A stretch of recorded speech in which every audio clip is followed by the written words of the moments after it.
And there came a time known as the third millennium, a time when the people of the earth were ravaged by disease, pestilence, and poisons. A time when the horsemen of the apocalypse ran the multinational corporations.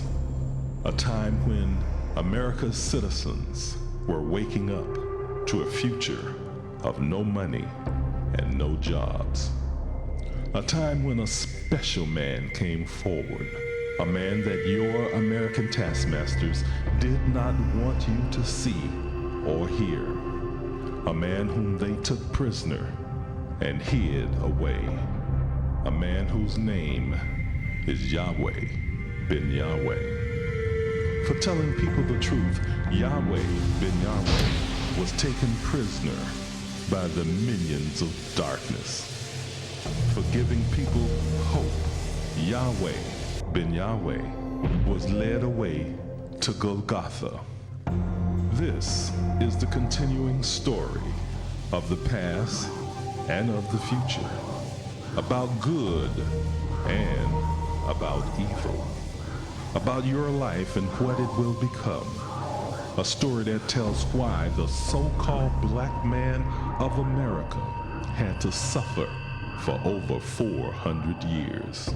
A story of what will happen to the so-called black man if he returns to the laws, statutes, judgments, and commandments of God, Yahweh. Olam shall Yahweh. The universe of Yahweh.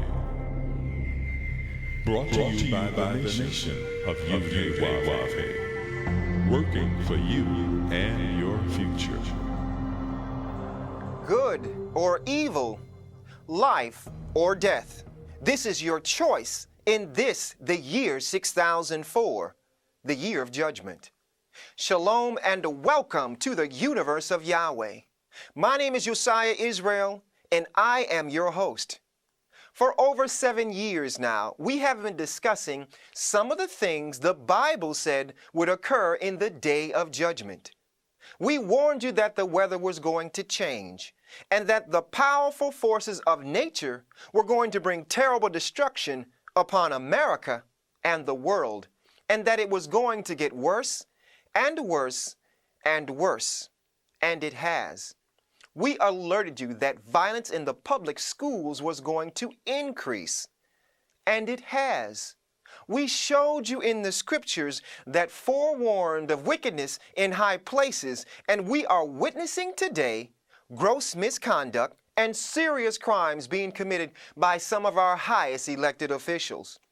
What lies ahead for America and the world is nothing less than the proliferation of deadly diseases and plagues as foretold in the Bible. But there is hope. The Bible tells us that at the end, the Messiah would be revealed, and at that time, he would save the righteous from this impending destruction. That one, the Messiah, is YahwehBenYahweh. So we invite you to join us in the universe of Yahweh, featuring the commandments of Yahweh and the Messiah revealed. First, the commandments of Yahweh. For 6,000 years, we have been suffering at the hands of rulers who transgress the laws of Yahweh and teach all people throughout the earth to transgress the laws of Yahweh. In order to have peace, love, and harmony upon the earth, we must return to keeping the commandments, judgments, laws, and statutes of Yahweh. All of us have been taught that the commandments, judgments, laws, and statutes in the Old Testament Bible do not count today. In this series, we will show you that the commandments, judgments, laws, and statutes in the Old Testament Bible do count, and that if we govern our lives according to these commandments, judgments, laws, and statutes of God Yahweh, then we will have peace and goodwill upon the earth forever. We invite you to study along with us. However, in order to do so, you must have the following tools: a King James Version of the Bible, several dictionaries, the New Strong's Exhaustive Concordance, a set of encyclopedias, Hebrew and Greek lexicons, a thesaurus, and a synonym finder. Shalom. My name is Sarah Abigail Yisrael. We are discussing the commandments of Yahweh. Many people have been taught that the first commandments ever given to man were given to Moses. The truth of the matter is, the first two commandments ever given to man were given to Adam in the Garden of Eden, which were to dress it and to keep it. We are still discussing the word keep. In Hebrew, the word keep is shamar, and one of its meanings is to be on the lookout for, or to be expectant of, the future birth of a child.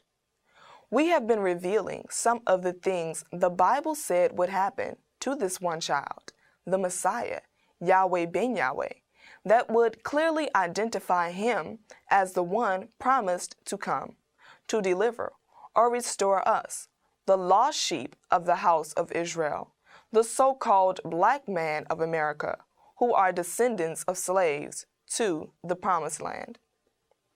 Last week, we decoded another part of Matthew chapter 27, verse 64, which says, "Lest his disciples come by night." We went to the books of understanding, the dictionaries, and carefully researched these words. Through our research, we learned the following. The word lest means for fear that. The word disciples means one who accepts and helps to spread the teachings of another. And the phrase come by means to pay a visit, to gain possession of. From these facts, we presented compelling testimony to show the many reasons why the chief priests and Pharisees sought a court order restricting the Messiah, YahwehBenYahweh, from having direct or indirect contact with those of us who have accepted his teachings and who have the ability to help spread his message. Some of the reasons we stated were for fear that we would go to see him in order to comfort and help him at an appointed time, that we will provide him with moral and financial support, and that we will contribute toward his defense. We also told you that it was for fear that we would win the people over to our side, that we will become even greater in popularity, and that we might get the people's attention and increase in momentum. In addition, we even told you that the reason the chief priests and Pharisees got a court order restricting YahwehBenYahweh from having any association with the ones of us who have accepted his teachings and have the ability to spread his message was for fear that we will reestablish our usual position of wealth and power, and that we will come off the winner or victor despite fighting against all odds and opposing forces. We told you that the chief priests and Pharisees sought these restrictions lest the disciples of YahwehBenYahweh come by night. We promised you last week that we would reveal some shocking facts about this appointed time, characterized as night. So today, we shall do just that. So let us begin. In the American Heritage Dictionary of the English Language, copyright 2000, on page 1188, the word night is defined as a time of gloom. The question we should ask ourselves is what could possibly take place during a time of gloom that would put the chief priests and Pharisees in so much fear of YahwehBenYahweh associating with his disciples. The answer to this question is hidden in the word gloom. So come, let us go to the books of understanding, the dictionaries, and learn what this is all about. Documented in the Webster's 9th New Collegiate Dictionary, copyright 1989, on page 521, from the etymology of the word gloom, it states that gloom is akin to the Old English word giolu, and it means yellow. Gloom means yellow. Now I am compelled to stay on this trail. Still using the same source, Webster's 9th New Collegiate Dictionary, on page 1367, the word yellow is described as, listen very carefully, featuring scandalous items or ordinary news, sensationally distorted. On page 454, featuring is defined as to picture or portray in the mind. This is indeed shocking. Thus, from the etymology of the word gloom, we can conclude with absolute certainty that the reason the chief priests and Pharisees got a court order restricting YahwehBenYahweh from having any direct or indirect contact or communication with the members of the nation of Yahweh who agree with his teachings and who have the ability to help spread his message was so when the media begins picturing or portraying in the minds of the people scandalous items or ordinary news that is sensationally distorted about YahwehBenYahweh, we, his disciples who have accepted his message, will have absolutely no contact or communication with him. Now, let us reveal something else about this word gloom that will be astounding to you.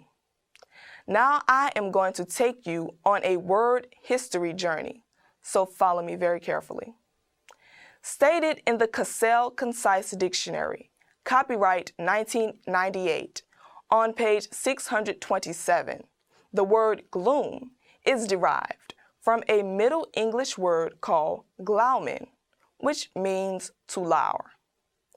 On page 872, lower comes from the Greek word lauren, which is described as to lie in wait. So gloom is talking about someone lying in wait.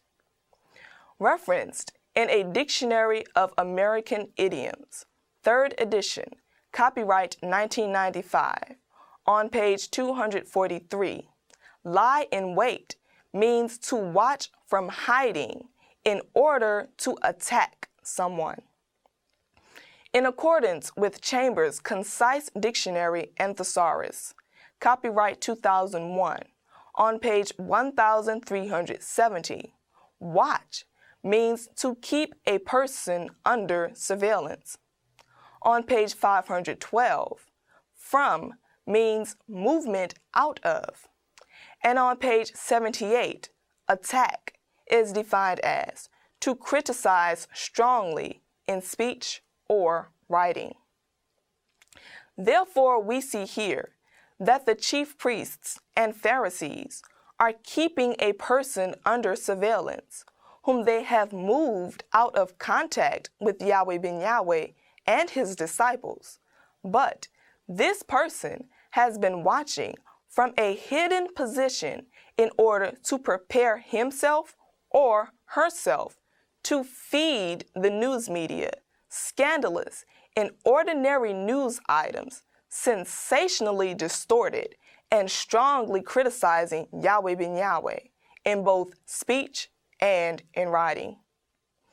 Not only will these news items be lopsided and out of context, but they will also be sensationally fabricated and sensationally exaggerated. From the word night, we can conclude that the reason the chief priests and Pharisees got this court order restricting YahwehBenYahweh from having any association with us was for fear that we will be able to go to see about him, or will be able to comfort or help him when this person they have under their protective custody begins to feed the media distorted, scandalous news about YahwehBenYahweh. They got this court order restricting YahwehBenYahweh from having any contact with us because of fear that we will be able to provide him moral support. We will be able to give him the assistance he'll need. They feared that we will be able to get with him and mobilize an aggressive defense strategy to destroy their scandalous, distorted news items. In addition, the word night confirms that the reason the chief priests and Pharisees got this court order prohibiting YahwehBenYahweh from seeing or communicating with us was for fear that when the news media begins to publish these scandalous news stories strongly criticizing YahwehBenYahweh, we will be able to band together with YahwehBenYahweh, present compelling testimony against these lies, and win the people over to our side. They feared that we will be able to come together with him and persuade the people to see us as being totally opposite from the way in which we have been portrayed by the media. These restrictions were put upon YahwehBenYahweh because the chief priests and Pharisees feared that when this person who is being hidden by them casts out his or her scandalous, distorted venom about YahwehBenYahweh, we will rally around him and wage an all-out media blitz or campaign to make the people knowledgeable or aware of the truth.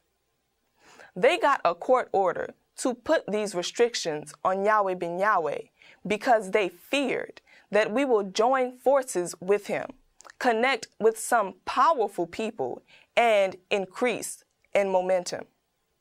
And they greatly feared that we will get the attention of the American people and become even greater in popularity. The compelling facts clearly show that the reason the chief priests and Pharisees got a court order restricting YahwehBenYahweh from having any direct or indirect communication or contact with any of his disciples while in his private home, serving his parole for the remainder of his 18-year prison sentence, was for fear that during the time when these scandalous, sensationally distorted news items are being fed to the news media, YahwehBenYahweh and members of the nation of Yahweh who have accepted his teachings and have the ability to help spread his message will assemble a powerful coalition that will gain support and win the sympathy of the people, and subsequently come off the winner or victor despite fighting against all odds and opposing forces, thus fulfilling this prophecy as written. Now, who is this person that the chief priests and Pharisees are keeping under surveillance, whom they moved out of contact with YahwehBenYahweh and his disciples for the purpose of speaking out publicly against YahwehBenYahweh? Be sure to join us next week as we continue to decode Matthew chapter 27, verse 64, and resume our course of singling out the family of Adam from the perspective of the word watch and its relationship to keep. I bear witness to you today that the Messiah, YahwehBenYahweh, is here. I bear witness to you today that the Mahdi is here. I bear witness to you today that Shiloh is here. I bear witness to you today that the great light is here. I bear witness to you today that the Grand Master of the Celestial Lodge, Architect of the universe, is here. I bear witness to you today that the Enlightened One is here. I bear witness to you today that the one all religions have been speaking of for almost 6,000 years is here. Thank you for listening, and join us next week as we continue our discussion of the commandments of Yahweh.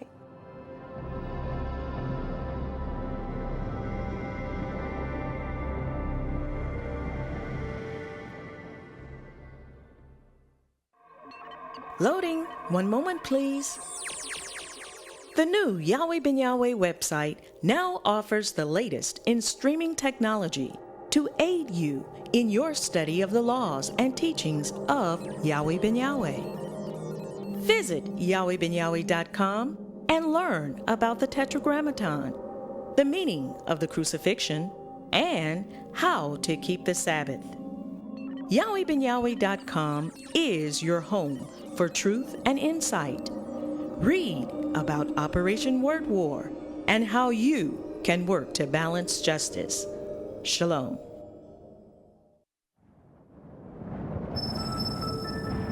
Who is worthy? Who is worthy to open the book? Who is worthy to open the book and loose the seals thereof? And in the midst of the 7 candlesticks, one like unto the Son of Man, clothed with a garment down to the foot, and girt about the paps with a golden girdle. His head and his hairs were white like wool, as white as snow, and his eyes were as a flame of fire, and his feet like unto fine brass, as if they burned in a furnace, and his voice as the sound of many waters. At the end of time of evil rule, the Anointed One, the Messiah, shall appear.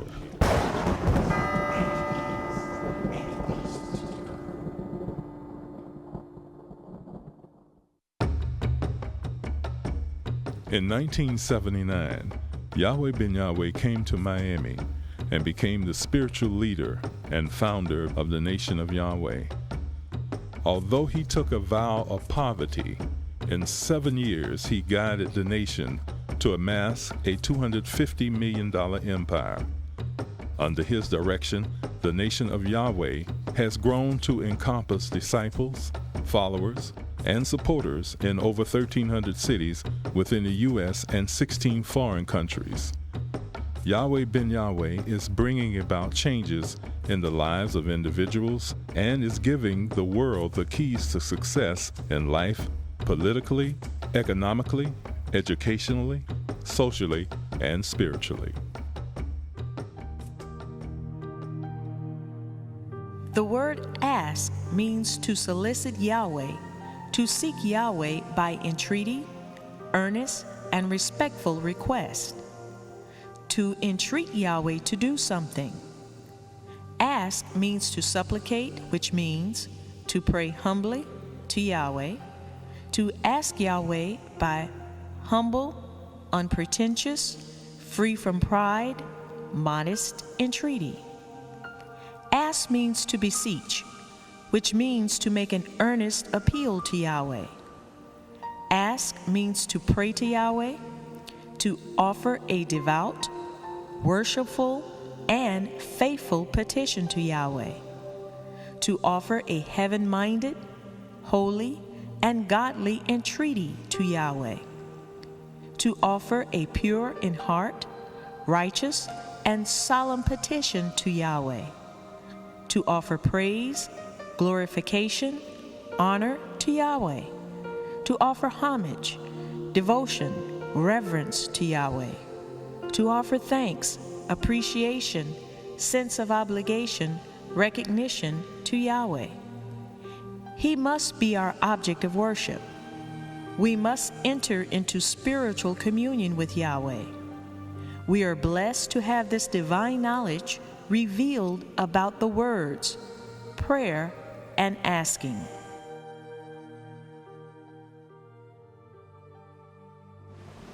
Remember that this is the morning of the third day, and I shall rise again. I am the resurrection. All of prophecy tells you that I shall rise again.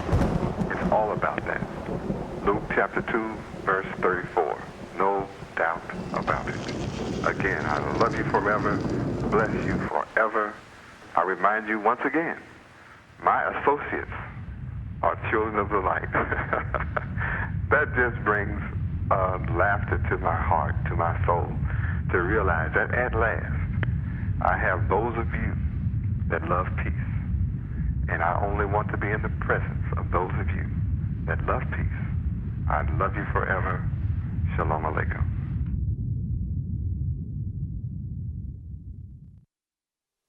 Ask means to pray to Yahweh, to offer a devout and faithful petition.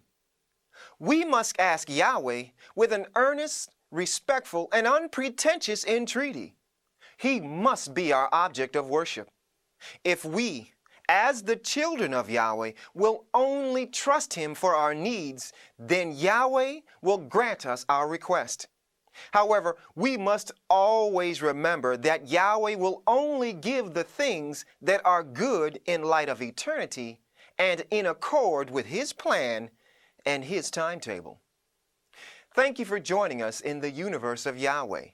And now, we'd like to invite all of you to pray with us as we turn to the east with outstretched hands and say a prayer to our Heavenly Father, Yahweh, the Lord's Prayer in Hebrew. Come, let us pray. Tefillah, Ave Nu Shabbat Shemayim, Yikar Deshemeaka, Tavo Malkuteaka, Yase Razonka, Kiva Shemayim Kang Ba'aretz, Et Lekem Kukenu, Tain La Nu Hayom, Uslak La Nu, Al Katienu, Kimosha Sol Kim, Gamanaknu, La Koteum La Nu, Veal Tefienu, Lade Nisayom, Kim Kal Senu, Min Hara, Kilaka, Hamamlaha, Veha Givara, Veha Tiferet, Leolame, Olamin Sila. We thank Thee, O Yahweh, O living and eternal King, who has so mercifully restored our souls within us. Selah. Praise Yahweh, and always remember that the Father Yahweh and His Son YahwehBenYahweh love you, and your host loves you too. Shalom Aleichem. To order the companion book to the series, The Messiah Revealed, call 1-800-967-PEACE. That's 1-800-967-7337. And when you call, ask about the special discount on the Blessed and Only Potentate. Videos of this program are available. When ordering, please refer to the program number on the screen. You can now access the divine mind of Yahweh Ben Yahweh on the internet at the address on the screen.